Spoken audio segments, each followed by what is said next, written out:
Here's Tonto's new dog ramp that I invested in on Amazon, which I'll show more thoroughly in a minute. And well, here's the directions to it. Pet Safe brand, and I have to unfold it and start the ramp flat on the ground and offer treats to encourage your dog to walk across, and which in a sense I've learned that the hard way, and additional instructions. And Tonto here is right at 12 years old, and well, he had more energy a second ago, and now he's laying down. Maybe he knows he's on camera, and maybe being on camera is tiresome. So,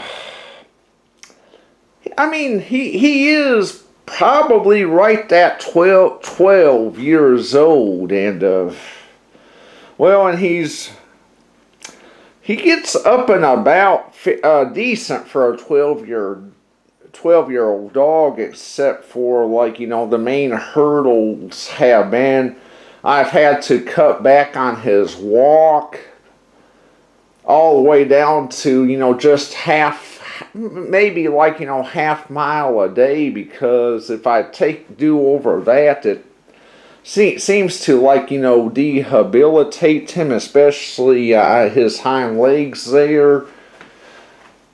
And but I mean, Tonto's impetus has, you know, stayed in a lot better agreement with, you know, being cut down to, you know, a half mile hike.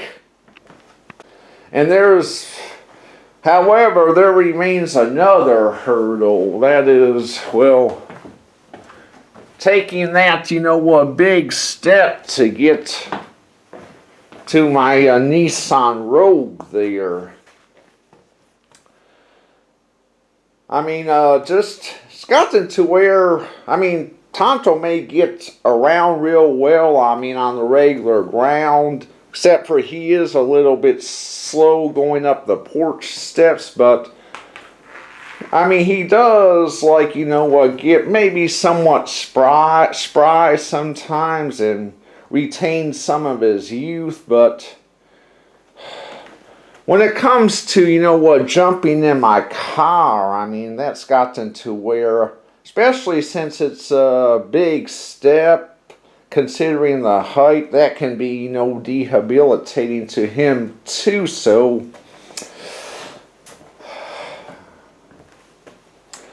got the ramp in from Amazon the other day, but now the next learning curve is giving Tonto, you know, the obedience training to use the ramp there, because at first hand, I mean, Tonto did not know what in the shit that ramp is. And I mean, I couldn't, you know, get him to walk, you know, up it for the life of me. So I mean, it just hit crystal clear that, you know, gonna have to involve obedience training for the ramp. Here's kind of a look at the ramp up close. It has, like, you know, a rough, you know, friction surface, you know, to keep your dog from, you know, slipping, enables him to, you know, walk up the ramp better. And also it's foldable, so here's kind of what it looks like, you know, at the full extension. And now it's time for some obedience training. One of the objects of the game is to, you know, from my assertion, is to, you know, get your dog to associate walking up the ramp with food. And okay, Tonto, come on, buddy. And there's food sprinkled on the ramp.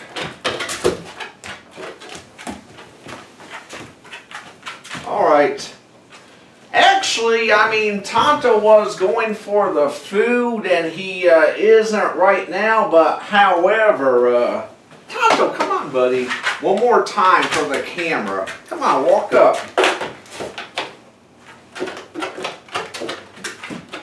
Good boy, good boy, good boy. I've been surfing YouTube for tutorials on how to, train your dog to use a ramp, but, well, they made sense, but what really hit home to me is the advice, Shirley gave me, which is well, walk up the ramp and, teach your, pooch to follow you with treats in your hand, which, I mean, I've coaxed Tonto, along that ramp by, he responds better, to putting the treats on the ground than walking and licking up the treat, but, I mean, last 2 times he was going up the ramp, wasn't even sniffing after the treats. So I'm gonna take the next step and the advice of other tutorials and which is putting that ramp maybe on a slight incline, which maybe I have some things around here where I can incline that ramp and see if Tonto will still walk up at what's inclined. And I'm hoping this is all going to be a success so we can resume our car ride and our walks, and the obedience training will continue. And if this is all a success, there will be a part 2.